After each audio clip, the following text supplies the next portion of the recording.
자, 종말론의 가장 큰 관심은 대환란입니다. 대환란. 종말론에 대해서 관심을 가지는 분들이 가장 듣고 싶어하고 가장 궁금해하는 게 대환란입니다. 그러다 보니까 이 대환란에 관한 이 여러 설교나 강의를 보면은 거의 다 이 세대주의에 다 물들어 있습니다. 뭐 7년 대환란, 3년 반, 뭐 3년 반, 전 3년 반, 후 3년 반, 또 이스라엘, 중동, 적그리스도. 이게 다 연결이 되는데, 그러나 이제 그 부분에 있어서 사실 우리가 좀 조심해야 될 게, 그것이 사실 엄밀히 얘기하면은 성경에 그렇게 근거하지 않습니다. 엄밀히 얘기하면은 그렇게 성경에 근거하기보다는 추론입니다. 추론. 다니엘서 비롯해서 계시록, 특히 이제 다니엘서를 좀 많이 다니엘서가 거의 주축이 되죠. 우리는 그 신사도들의 그런 종말론에 대해서는 사실 극도로 조심해야 되고, 왜냐하면 그와 같은 것들은 짜맞추기식 종말론이기 때문에 엄밀히 얘기하면은 틀리는 게 거의 대부분입니다. 틀리고 또 맞지 않고. 그래서 우리는 이 종말론에 대해서 정말 조심스럽게 알아야 되고, 또 우리는 성경을 넘어서면 안 되죠. 성경을 넘어서도 안 되고, 우리는 성경 이상으로 너무 지나치게 그 시대에 적용을 해버리면은 시대마다 적그리스도가 달라진다. 그래서 우리는 이러한 모든 것들에 대해서 우리가 항상 주의해야 됩니다. 특별히 종말론은 아무리 강조해도 항상 보면은 늘 잘못된 종말론에 사람들이 많이 속아 넘어가고 미혹되고 잘못된 가르침을 더 재미있어하죠. 그걸 더 좋아한단 말이에요. 그래서 그걸 주의해야 됩니다. 그러나 또 한편으로 우리는 이 종말에 대한 사건을 축소시키면 안 됩니다. 왜냐하면 반드시 하나님께서는 어느 시점에서는 큰 환란이 있습니다. 그래서 계시록 8장 14절에서 8장 14절을 보면은 계시록 8장이 아니라 요한계시록 14장 거기도 보면은 같은 말씀이 9절에 보면 나오죠. 10절부터 보면은 그도 하나님의 진노의 포도주를 마실 것이니 이것은 하나님의 분노의 잔에 섞인 것이 없이 부은 것이다. 그는 거룩한 천사들 앞과 어린 양 앞에서 불과 유황으로 고통을 받을 것이다. 그들의 고통의 연기가 영원무궁토록 올라갈 것이며 그 짐승과 그 의상에게 경배하는 자들과 그의 이름의 표를 받는 자는 누구든지 밤낮으로 쉼을 얻지 못할 것이다. 성도들의 인내가 여기 있으니 그들은 하나님의 계명들과 하나님께 대한 믿음을 지키는 자들이다. 자, 12절에서 보면은 성도들의 인내라고 했죠. 성도들의 인내. 자, 우리가 이제 환란이라고 하는 부분을 볼 때 대환란의 때가 반드시 있습니다. 그러니까 대환란을 부정할 수는 없어요. 물론 예수님이 오신 초림 이후부터 세상은 환란의 때는 맞아요. 그렇지만 우리가 계시록을 보면은 계시록이 쓰여진 이유가 뭐냐면 계시록은 바로 그 대환란의 때에 집중된 사건을 하나님께서 미리 예언하신 기록들이 이 계시록에 나와 있어요. 그래서 특별히 계시록 보면은 4장 이후부터 보면은 그 환란의 때에 일어날 일들이 이제 하나하나 순차적으로, 시간적으로, 때적으로 쭉 펼쳐지는 내용들이 나옵니다. 근데 문제는 뭐냐면 사실 계시록은 굉장히 난해합니다. 정말 난해하고 이걸 해석한다는 것 자체가 무리예요. 오죽하면은 칼빈 선생도 계시록은 그냥 해석하지 않고 그냥 내버려 뒀죠. 왜냐하면 이 계시록을 잘못 해석해 버리면은 큰 오류가 생기니까. 하지만 역사적으로 보면은 이 계시록을 너무나 거의 그냥 무협지 수준으로 그냥 해석해 버린 게 많아요. 그 대표적인 자들이 이제 신사도 그룹들이에요. 그래서 우리가 너무 지나치게 이스라엘과 중동 또 3년 전반기, 3년 반 후반기 이것들을 나누는 것들은 좀 조심해야 될 필요가 있습니다. 자, 그러면서 우리는 어떠한 한 시기에 우리 성도들이 인내가 필요한 때가 있다는 것. 인내가 필요한 때가 있어요. 인내가 필요한 때. 그래서 그 인내가 왜 필요하겠습니까? 큰 환란이 있기 때문에 인내가 필요한 것이에요. 그리고 그 환란을 통과하는 자는 뭐냐? 성도들의 인내가 여기 있으니 그들은 하나님의 계명들과 예수께 대한 믿음을 뭡니까? 지키는 자들이다. 그러니까 이 대환란의 기간 동안 반드시 그 시대 성도들은 어때요? 자기의 믿음을 지켜야 돼요. 자기의 믿음을 지키고 그 시대에 하나님의 계명을 지켜야 되는 그러한 어때요? 믿음의 사명이 그 시대 성도들은 반드시 있는 거예요. 그 시대 성도들은 있는 것입니다. 그리고 이제 더 큰 문제는 뭐냐면, 자, 우리는 이제 보통 18절에, 오늘 저 읽진 않았지만 18절에 보면은 여기에 지혜가 있으니 지각이 있는 자는 그 짐승의 숫자를 세어보아라. 그것은 사람의 숫자이니 666이다. 자, 지금 이 부분에 있어서 수년 전부터 이제 베리칩에 대한 얘기가 많이 나오죠. 지금도 신사도 그룹들은 베리칩을 666이라고 그거라고 거의 단정을 합니다. 근데 저는 그것도 사실은 좀 조심해야 됩니다. 왜냐하면 과연 그럴까라고 하는 의심이 들어요. 왜냐하면 우리는 이 부분은 영적인 거란 말이에요. 네. 우리의 구원이 되고 안 되고는 어떤 우리의 몸에 뭘 찍고 안 찍고 결정되는 게 아니에요. 뭘 우리 몸에 삽입했다고 해서 구원이 취소되거나 구원을 못 받는다. 그것은 육적인 거지 영적인 게 아니에요. 우리의 구원은 영적인 것이란 말이에요. 근데 이 신사도주의자들은 이 베리칩에 대해서 얘기할 때 무슨 얘기를 하냐면, 핵심이 뭐냐면 이걸 받게 되면 멸망한다. 구원받지 못한다. 믿는 자들도 이걸 받으면 안 된다. 이제 이렇게 얘기해버려요. 근데 문제가 뭐가 생기냐면, 거기까지는 좋다고 쳐요. 하지만 하나님의 영이, 성령의 능력이 한낱 어떤 칩을 몸에 이식했다 안 했다, 거기에 의해서 우리의 구원이 결정되고 취소될까요? 그건 말이 안 되는 거예요. 그게 가장 큰 문제. 베리칩의 가장 큰 약점은 뭐냐면, 그게 마치 절대적으로 그것을 맞고 안 맞고에 따라서 우리가 구원받고 구원받지 못하고 멸망하고 멸망당하지 않고, 이 베리칩의 약점은 그겁니다. 가장 큰 핵심은 그거예요. 근데 저는 그게 가장 문제가 큰 거예요. 자, 그러나 17절에 보면은 그 표, 곧 짐승의 이름이나 그 이름의 숫자를 갖지 않는 자는, 자, 여기서 이제 베리칩주의자들이 주장하는 게 바로 이게 뭐냐면, 이게 바로 베리칩이다. 짐승의 이름, 짐승의 숫자가 바로 그게 베리칩이다. 그러니까 그걸 맡게 되면 그 사람은 적그리스도의 노예가 되기 때문에 그 사람은 구원받지 못한다. 멸망한다. 이런 얘기를 하는 거예요. 근데 그게 사실은 많은 주석들, 수많은 주석들이 지금 이 17절을 전부 건너뛰거나 아주 애매모호하게 다 해석해 버렸어요. 네.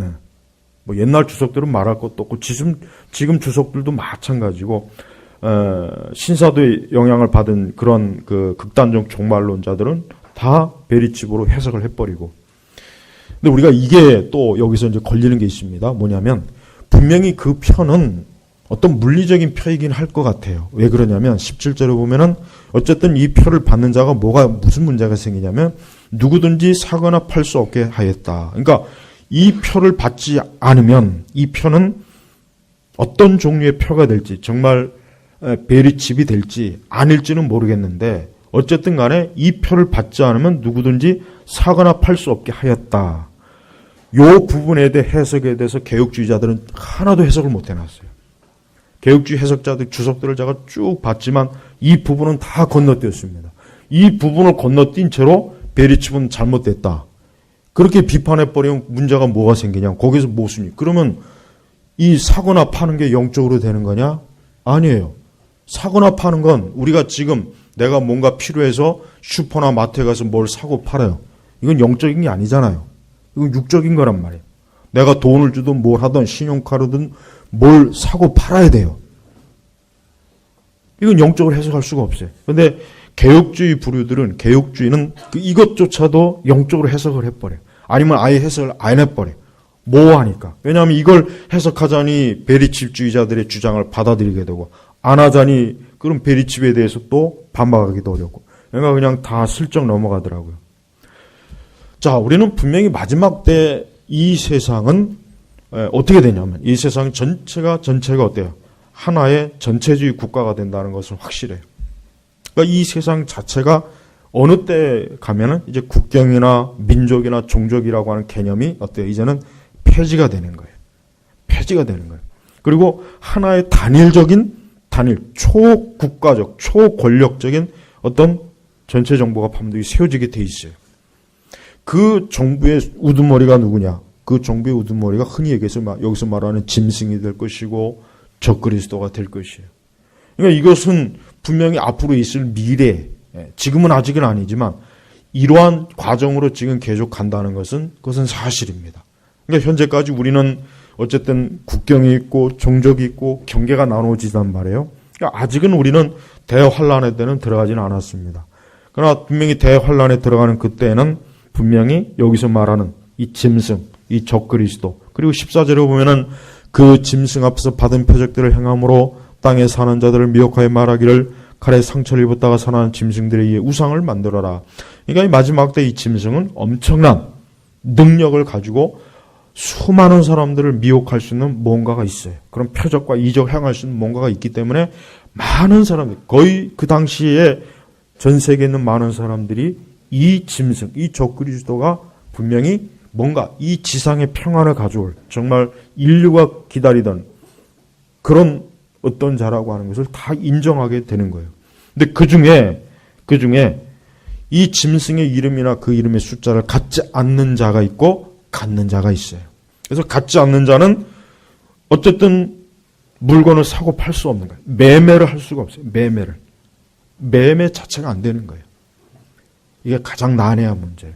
그러니까 도대체 이 표가 뭐냐? 이 표가 뭐냐? 이게 과연 뭐냐? 그러니까 이 베리칩을 주장하는 사람들이 이 근거가 그 사람들이 계속 밀고 나가는 게 뭐냐면, 자, 지금도 이 칩을 이식해서 결제를 하고 매매를 하는 그러한 것들이 지금 서서히 나타난다. 그러니까 이것이 맞을 것이다. 이렇게 얘기하고 있어요. 그러니까 그게 굉장히 설득력이 있어요. 설득력이 있기는 있어요.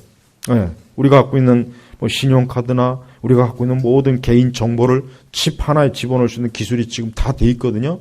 다만 시행만 안 할 뿐이고 일부는 그걸 시행하고 있어요. 그럼 이게 과연 짐승의 표가 될지 안 될지 그건 좀 지나가 봐야 되지만 분명한 것은 분명히 적어도 우리 그리스도인, 예수 그리스도를 부인하고 하나님을 믿지 않는 자는 이걸 다 받을 거예요. 다 받을 겁니다. 분명히 받을 겁니다. 어떤 조건에 의해서 받을 거예요. 그러나 이것을 받지 않는 자는 그들은 어떤 불이익을 받느냐. 물건을 사고 팔 수 있는, 매매할 수 있는 그게 없어지는 거예요. 없어지는 거예요. 그럼 매매할 수 없으면 어떻게 됩니까? 당장 사람이 살기가 어렵죠. 물도 못 사 먹고 쌀도 못 사 먹고. 대환란의 때에는 이와 같은 일들이 일어난다는 것을 지금 성경에 여기서 어때요? 기록하고 있는 것이에요. 네. 그래서 아까도 다시 14장을 넘어간 또 14장에도 만일 누구든지 짐승과 그 우상에게 경배하고 자신의 이마에나 손에 표시를 받으면 그도 하나님의 진노의 포도주를 마실 것이니. 자, 여기에서 이제 또 베리치주의자들의 주장하는 게 또 어느 정도 설득력이 있는 게 바로 또 이 구절입니다. 왜냐하면 자, 자신의 이마에나 손에 표를 받으면 그도 하나님의 진노의 포도주를 마실 것이니. 그래서 제가 칼럼에 예전에 써놓은 글이 하나 있는데 그걸 나중에 꼭 읽어보세요. 저는 그때 이제 이렇게 생각했어요. 분명히 마지막 때는 분명히 어떤 식으로든지 사람들에게 어떤 식으로든지 분명히 표를 하긴 할 것인데 그때 그 표를 받는 조건이 과연 무엇일까? 우리는 성경에 근거하면 분명히 우리 그리스도인들에게는 신앙을 부인하느냐 인정하느냐 거기에 분명히 따른 거예요. 이걸 어떻게 또 알 수 있느냐 하면 자, 이 계시록이 기록된 때는 어느 시대입니까? 로마 시대예요. 자, 로마 시대 때는 로마 군인들이 반드시 거쳐야 될 절차가 있습니다. 뭐냐? 황제를 주로 받아들이는 자예요. 받아들이는 의식이 있어요. 만약에 황제를 주로 받아들이지 않으면 그는 로마 군인이 될 수가 없는 거예요. 자, 로마 시대 때 그리스도인들이 무엇 때문에 많이 핍박을 받았습니까? 이거예요. 황제를 큐리오스, 주로 받아들여라. 그러나 그리스도인들은 우리는 한 주만 있지. 즉, 우리의 주인은 한 분이시지 황제가 우리의 주인이 될 수 없다. 주가 될 수 없다. 그것 때문에 로마 시대 때 그리스도인들이 엄청난 학살을 당하고 고난을 당하고 핍박을 당한 거예요. 그거와 똑같은 원리예요. 그러니까 예수님께서는, 그러니까 이 성령께서는 마지막 때 역시 마치 로마 시대 때 황제를 주로 인정하느냐 인정하지 않는다에 따라서 우리의 믿음이 어때요? 우리의 믿음이 그때 핍박을 받느냐 받지 않느냐에 따른 것처럼 마지막 때에도 분명히 어느 시점에는 너가 하나님을 부정하고 그리스도를 부정하면 이 표를 받으라.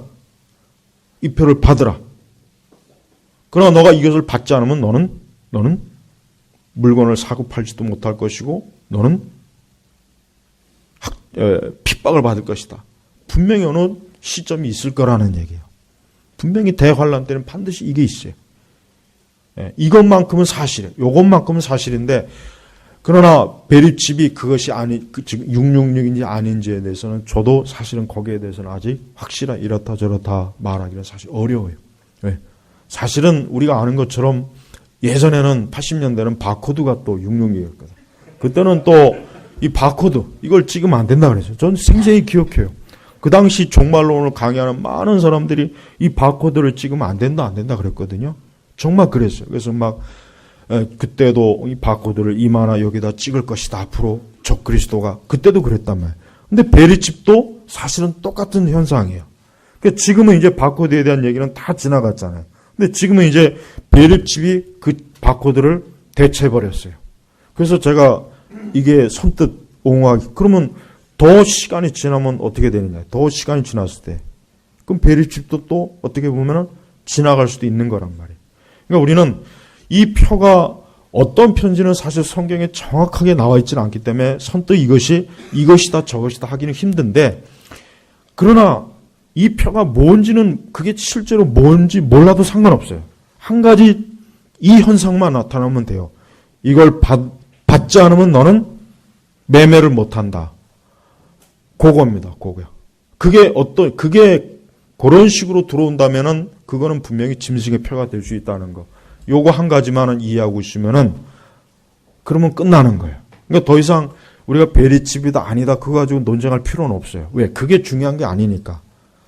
그게 뭐 이마에다가 불도장을 찍던 칩을 박던 중요한 것은 매매를 못하게 하는 조건이잖아요. 그죠? 그러니까 이게 문제란 말이에요.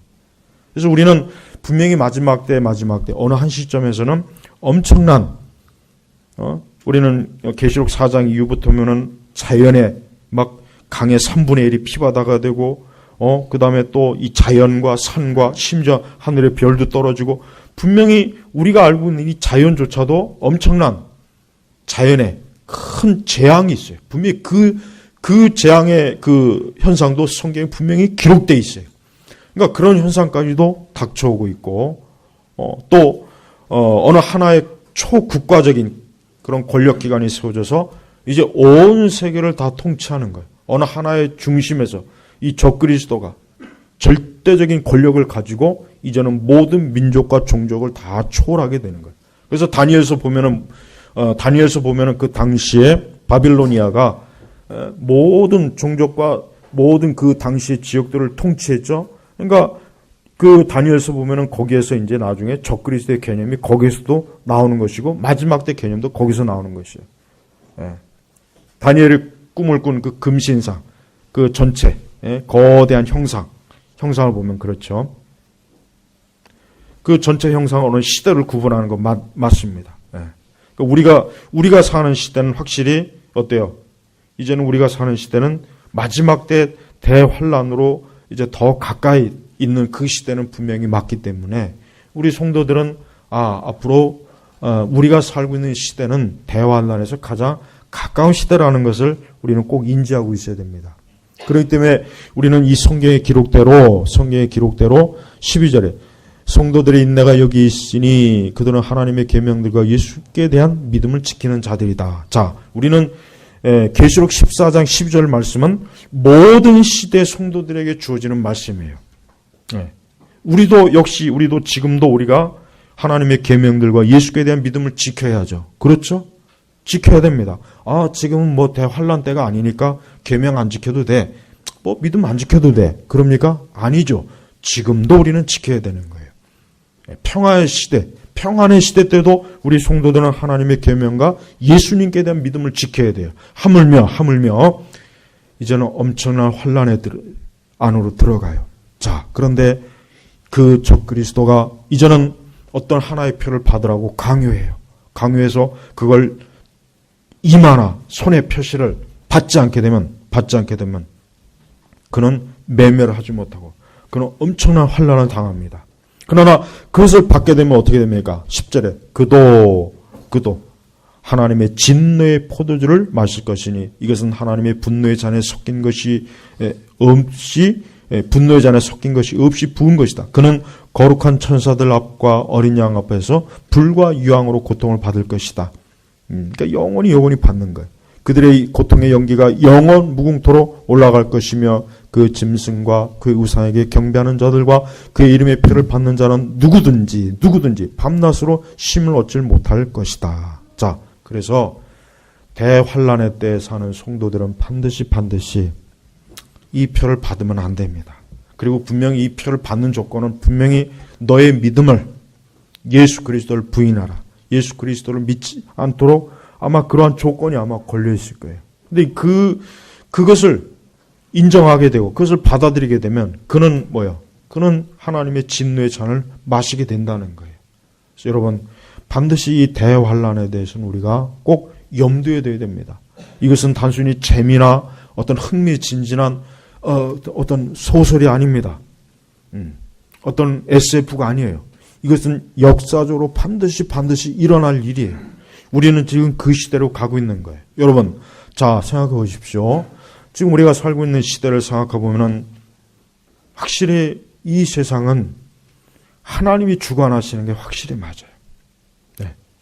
우리는 이제 이 세상의 역사를 가만히 보면 그래요. 우리가 이제 고대 시대부터 지금까지 쭉 보면은 지금까지 인류 역사의 많은 시기는 왕이 통치하던 시기였어요.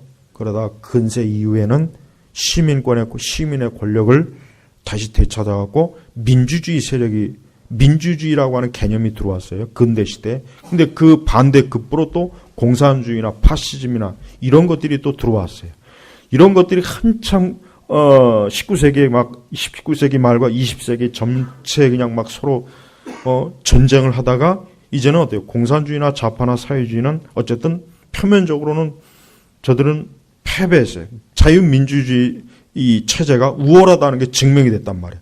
자, 그런데 문제는 우리는 이제 또 다른 세계를 지금 진입하고 있습니다. 이제는 자유민주주의라고 하는 이 가치나 이 세계가 서서히 이것이 아니라고 하는 그런 이제 학자들의 입에서 우리가 그동안 자유민주주의 체계가 완전하고 가장 이상적이라고 생각했는데 이것도 이제는 아니라고 하는 내용들을 학자들이 서서히 얘기하고 시작하고 있습니다. 그러니까 어느 시점에 들어가면은 이제는 각 나라와 민족이 경계를 짓고 국경선을 만들고 정부를 나눌 것이 아니라 하나의 초국가적인 세계를 만들자. 이게 지금 사실은 유엔에서 이미 벌써 협의하고 있습니다. 네, 협의하고 있단 말이에요. 이게 당장은 되지 않겠지만은 분명히 어느 땐가는 돼요. 어느 땐가는 분명히 될 것입니다. 그래서 전 세계는 서서히 하나님께서 정한 대로 가고 있는 거예요. 우리도 지금 이 세상을 바라볼 때 우리가 생각하고 우리가 계획하는 세상이 아니라 하나님께서 정한 세상으로 지금 서서히 가고 있는 거예요. 우리는 그 시점에 있는 거예요. 이게 앞으로 더 얼마나 갈지, 얼마나 더 가야 이러한 계시록에 나와 있는 현상들이 더 확실할지는 모르지만 어쨌든 성경은 앞으로 이러한 일이 일어날 것이다라는 것을 우리에게 미리 경고해주고, 그러므로 말미암아 뭡니까? 우리가 끝까지 인내하고 하나님의 계명을 짓고 예수님에 대한 믿음을 지켜야 된다는 것을 성경에서 그 당시에 초대교회 성도들에게 이 말씀을 통해서 어때요? 영적으로 각인을 시키고, 그리고 오고 오는 모든 우리 그리스도인들, 교회에게 이러한 말씀으로 신앙을 어때요? 무장을 시키는 겁니다. 또 13절에 보면은 또 내가 하늘에서 나는 들었는데 말하기를 너는 기록하여라. 지금부터 주 안에서 죽은 자들은 복이 있다 하니. 자, 이 말씀은 뭔지 아십니까? 이 말씀은 대환란의 때 많은 성도들이 확실히 순교를 많이 당해요. 대환란의 때 자기의 믿음을 지키려고 많은 성도들이 순교를 당합니다. 순교를 당해요. 그래서 우리가 요한계시록 7장 한번 펴보시죠. 요한계시록 7장 보면은 7장 14절에 보면은 요한계시록 7장 14절에 이런 중요한 말씀이 있습니다. 같이 한번 읽겠습니다. 내가 그에게 말하기를 나의 주님 주께서 아십니다 하니 그가 내게 말하였다. 이들은 큰 환난으로부터 나오는 자들인데 그들은 어린 양의 피에 자신들의 옷을 씻어 희게 하였다. 이들이 누구입니까? 대환난 때 예수 그리스도의 이름으로 인해서 순교한 자들이에요. 순교한 자들. 그러니까 대환난의 때는 확실히 뭡니까? 대환난의 때는 그때야말로 교회가 예수님의 말씀하신 것처럼 알곡과 가라지가 확실하게 갈라진다고 저는 확실히 확정할 수 있어요. 자, 지금 우리는 알곡과 가라지를 우리가 가를 수 없어요. 너는 가라지, 아니 향기, 미안하다. 왜 향기한테? 너는 향기가 가라지란 얘기가 아니고, 지안이 지혜도 안 되고. 어쨌든 우리가 우리 스스로 당신은 가라지야, 당신은 알곡이야. 그럴 수는 없어요. 그렇죠? 그런데 만약에 보십시오. 아까 얘기한 것처럼 물건을 사고 팔 수 없다. 내가 그리스도를 인정하게 되면 내가 죽어야 된다. 그것뿐만 아니라 그리스도를 믿게 되었을 때 내가 별도로 믿는 자를 따로 뽑아서 그들을 격리 수용한다든가 그들을 어때요? 여기 보면은 단두대 죽이는 목이 잘려 죽이는 그런 사형의 방식도 나와요. 그런 일이 벌어졌을 때는 자동적으로 알곡과 가라지는 갈라지게 돼 있어요. 참으로 성령이 내주하고 그리스도를 믿는 자는 그러한 대환난의 때일지라도 아까 계시록에 나온 것처럼 뭡니까? 하나님의 계명들과 예수께 대한 믿음을 지켜요. 지키게 돼 있어요. 지킵니다. 지켜요.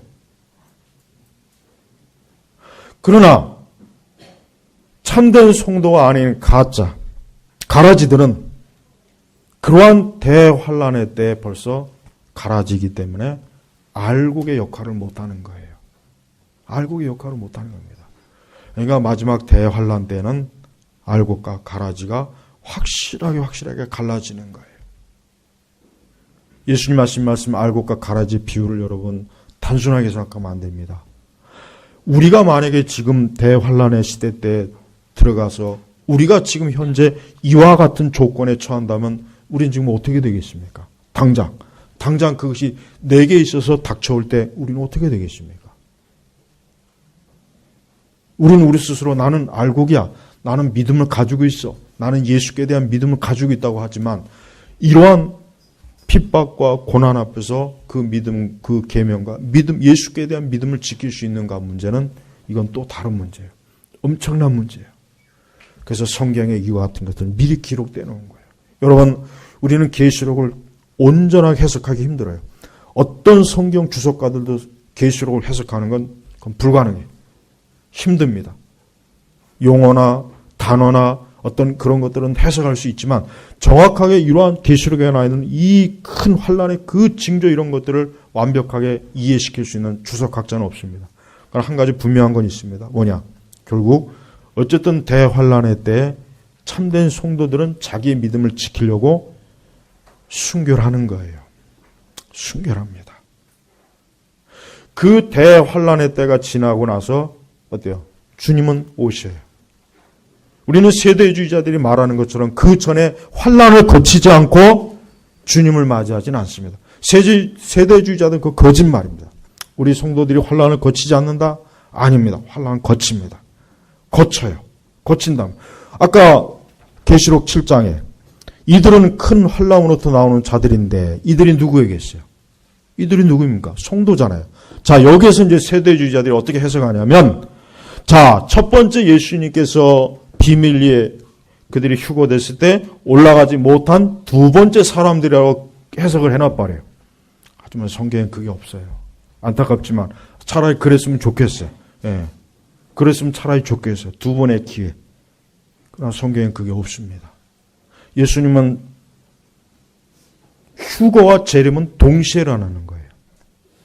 휴거와 재림은 동시입니다. 이게 공식이에요. 휴거와 재림은 동시입니다. 세대주의자들은 휴거와 재림을 나누지만 그러나 성경적인 바른 해석은 휴거와 재림은 동시에. 그러니까 지금 여기서 큰 환란으로부터 나오는 자들은 휴거 당하지 못한 자들에게 주는 두 번째 기회가 아니라 이들은 뭡니까? 대환란을 통과하는 참된 하나님의 백성들이에요. 네. 그래서 여러분, 우리는 대환란 때 분명히 많은 성도들이 그 당시의 성도들이 순교합니다. 왜? 그 짐승의 표를 받지 않기 때문에. 그걸 받지 않기 때문에 저들은 고난을 당합니다. 고통을 당합니다. 믿음을 포기하는 그 온갖 압력에 저들은 인내. 그래서 성도들의 인내. 그러니까 당시에 많은 성도들은 아마 숨어 있을 수도 있고 어떻게 보면 도피할 수도 있고 아마 어떤 형태로든지 자기의 믿음을 지키려고 엄청난 애를 쓸 거예요. 많은 고통을 당할 거예요. 근데 그런 인내가 싫고 고통이 싫은 사람들은 중간에 이제 난 못해. 더 이상 참지 못하겠어. 그냥 짐승의 표를 받고 말지. 그럴 사람들도 마찬가지 많아요. 그건 바로 가라지들이에요. 가라지였다는 증거예요. 절대 참된 알곡이 가라지가 될 일은 없어요.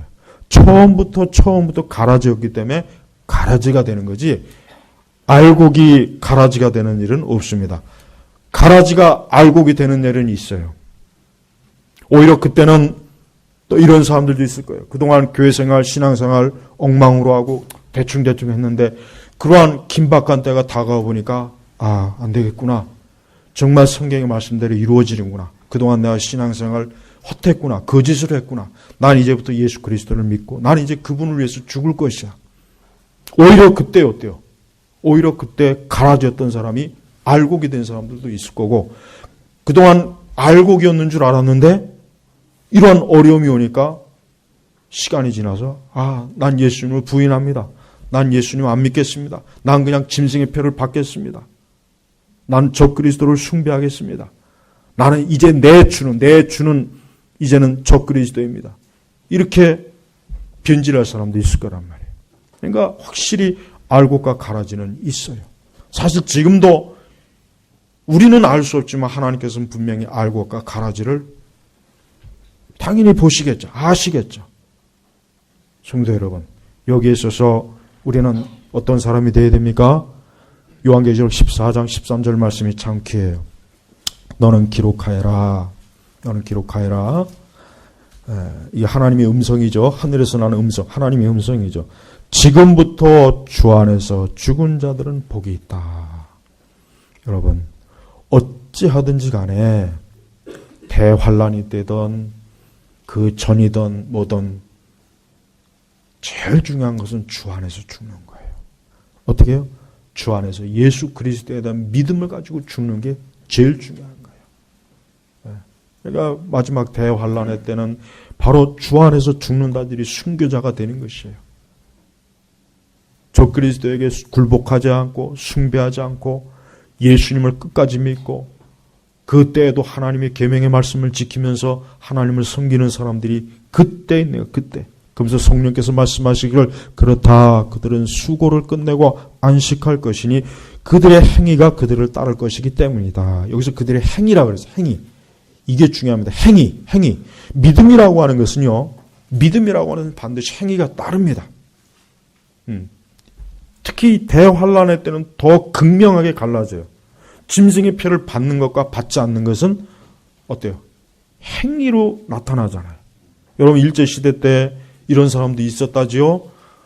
일본 천황에게 숭배를 하긴 하는데 손에다가 십자가를 이렇게 그려놓고 이렇게 그러고 나는 예수님께 지금 절하는 것이다. 이렇게 아주 편법을 쓴 사람도 있대요. 예. 이게 참 애매한 거죠. 그러나 그거는 거짓 믿음이죠. 확실하게 일본 천황을 거절하려면 거절해야지. 손에다 십자가 그려놓고 나는 하나님께 절을 했다. 그 말이 안 되는 거란 말이에요. 네. 하나님께서는 봅니까? 그 당시 성도들의 행위가 어때요? 주 안에서 죽기를 택한 거예요. 나는 주 안에서 죽으리라. 나는 짐승을 경배하면서 사는 걸 택하는 것이 아니라 나는 주 안에서 죽으리라. 그들은 진짜 죽음을 택한 거예요. 그래서 많은 하나님의 백성들은 이러한 순교와 죽음을 가지고 결국은 뭐예요? 하나님 나라 들어간 거예요. 그래서 아까도 7장에 했지만은 이들은 큰 환난으로부터 나오는 자들인데, 환난으로부터 나오는 자들, 그 환난을 거친 거예요. 그 환난을 믿음으로 이긴 거예요. 그 환난을 신앙으로 이긴 거예요. 이긴 거예요. 그들은 어린 양의 피에 자신들의 옷을 희게 하였다. 희게 하였다. 자, 이게 바로 대환난의 가장 중요한 핵심이 바로 이겁니다. 이 핵심이 이거예요. 이게 가장 대환난의, 우리가 종말론에 있어서 대환난의 많은 것들을 얘기할 수 있지만 이게 가장 절정입니다. 많은 성도들이 믿음을 지키려고 순교를 하고 적그리스도를 부인하고, 또 많은 가라지들이 결국은 믿음을 포기하고 이러한 적그리스도를 숭배하는 이러한 일들이 분명히 있다고 하는 거, 앞으로 있다고 하는 거예요. 여러분, 이것을 남의 일로 여기지 마십시오. 이것은 먼 훗날의 얘기니까. 아닙니다. 지금 우리에게도 해당되는 거예요. 우리에게도 하나님께서는 뭐라 합니까? 성도들의 인내. 여러분, 인내하셔야 돼요. 여러분, 믿음으로 살고 하나님 말씀대로 살고 기도하며 살고 신앙 가지고 사는 거 힘들잖아요. 어렵잖아요. 아마 때때로 신앙생활 하기 힘들어. 나도 그냥 저 세상 사람들처럼 그냥 다 풀어헤치고 살고 싶어. 하고 싶은 대로 하고 그냥 내 마음대로 하고 싶어. 교회 다니는 거 싫어. 신앙생활 힘들어. 어려워. 기도생활 힘들어. 힘들어. 이렇게 살기 좋은, 이렇게 즐기기 좋은 시대. 내가 이게 뭐야? 우리에게 인내가 필요해요. 또 하나님의 계명, 예수께 대한 믿음, 이거 지켜야 됩니다. 지금 시대라고 안 지킵니까? 지켜야 돼요. 이걸 지키지 않는 사람은, 그 사람은 어린 양께 속한 자가 아니에요. 어린 양께 속한 자가 아니란 말이에요. 근데 과연 우리 시대에 이렇게 성도들의 인내가 있습니까? 하나님의 계명들과 예수님께 대한 믿음을 지키는 자들이 있습니까? 주 안에서 죽은 자들이 있습니까? 저는 드물다고 생각해요. 우리의 신앙이라고 하는 것은 이렇게 하나님 앞에 진실한 행위가 확실히 드러나죠. 그러니까 하나님께서도 그들의 믿음이 아니라 그들의 행위가 왜? 참된 믿음이 행위로 드러나는 거예요.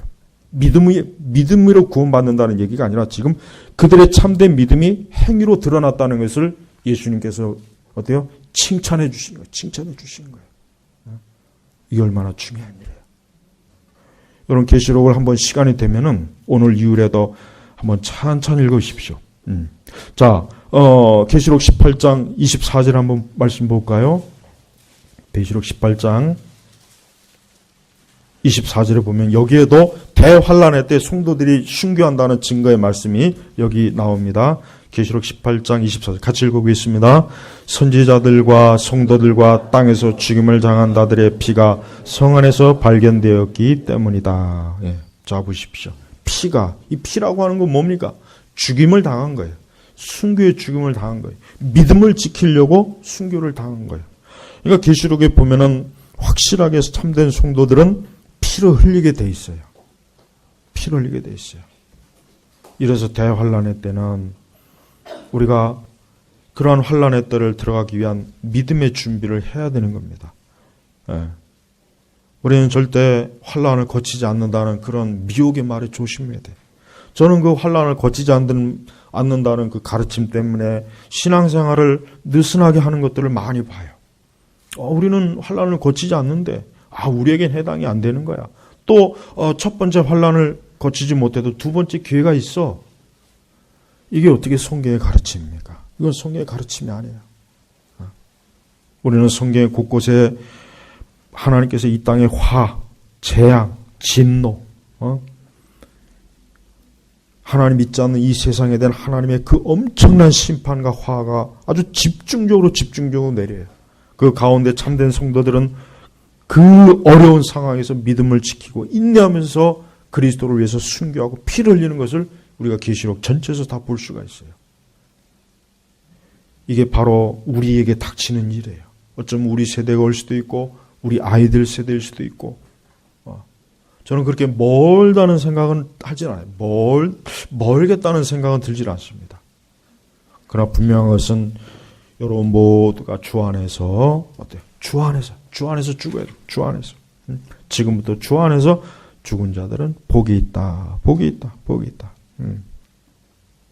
또 계시록 14장 4절에 보면은 이들은 여자들로 더불어 더럽혀지지 않고 정절이 있는 자들이다. 이들은 어린 양께서 어디로 가시는지 따르는 자들이며 사람들 가운데서 구속함을 받아 하나님과 어린 양에게 첫 열매로 들어는 자들이다. 그러니까 이 말씀은 핵심이 뭐냐면 이 세상에 더럽혀지지 않는 자들, 불신앙과 세상의 죄악에 더럽혀지지 않고 순전하게 순정하게 어린 양 대신 예수 그리스도를 따르는 자들이라는 얘기입니다. 이 4절의 말씀.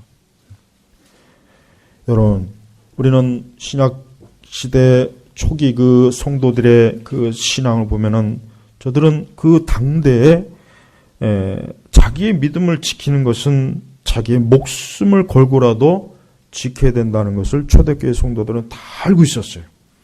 그걸 당연하게 여겼어요. 당연하게. 이 초대교회 기록들을 보면은 사도들도 그래서 다 순교했죠. 바울도 순교했죠.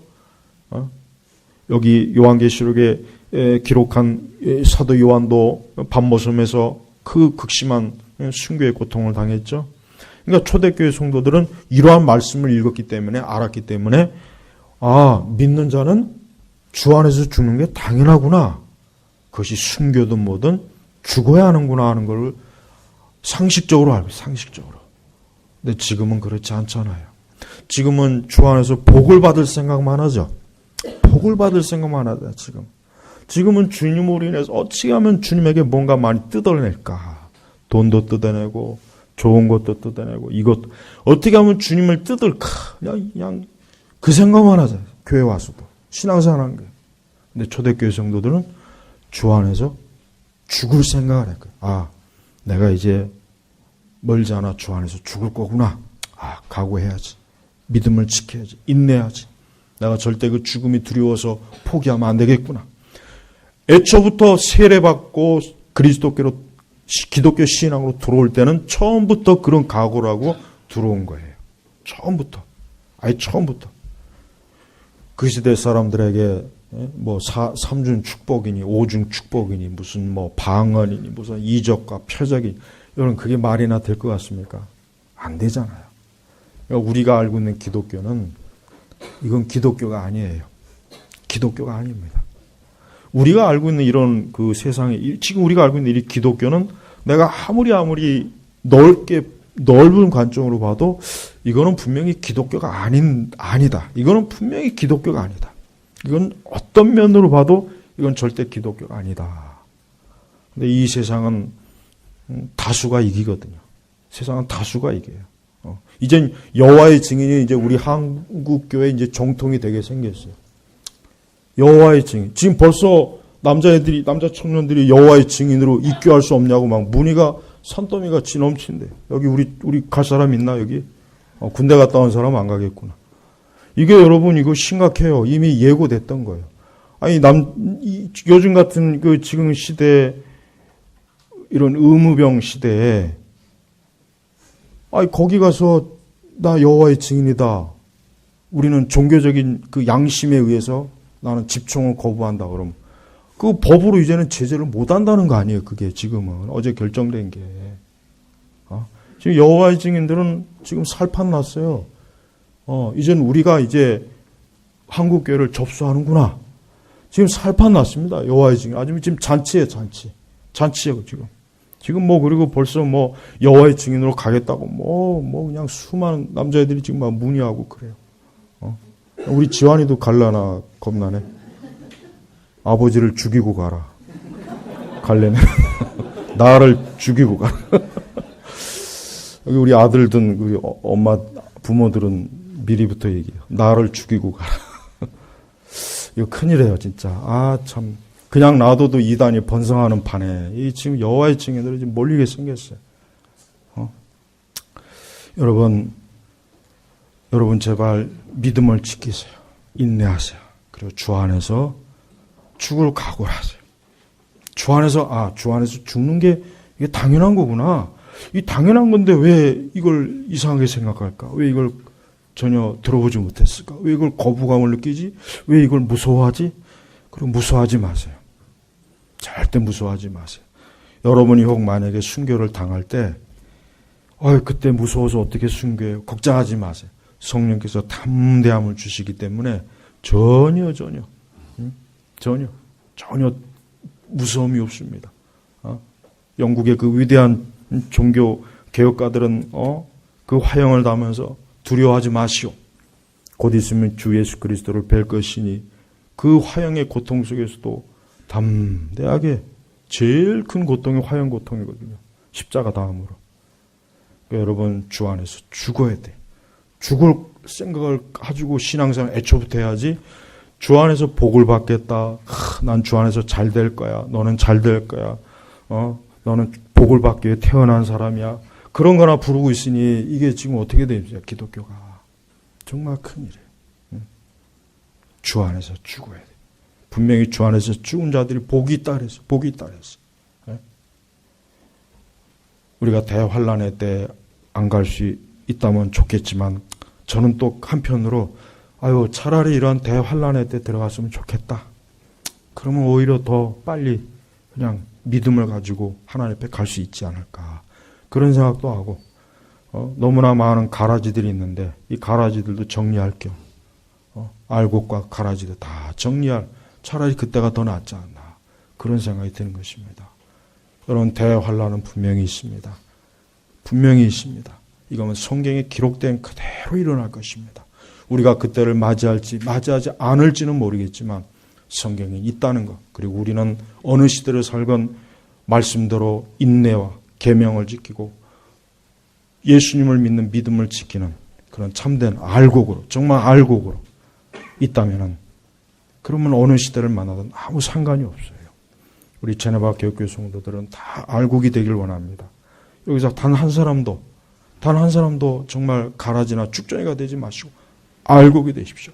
꼭 알고 그 사람이 복이 있는 겁니다. 기도하겠습니다. 하나님 아버지 감사합니다. 오늘 이 시간에도 종말론 강론의 대환란을 주제로 말씀을 증거했습니다. 오늘 우리 제네바 교육교회 모든 성도들이 앞으로 어떤 시대를 맞이하고 어떤 시대를 살아갈지 모르겠습니다. 우리와 우리 자녀들이 어떻게 될지 모르겠지만 우리가 주 안에 있다면 살아도 복이요 죽어도 복이요 그 한 가지만큼은 말씀에 약속되었으니 이 말씀 의지하고 살아가게 하시옵소서. 감사하며 예수님의 이름으로 기도 올렸습니다. 아멘.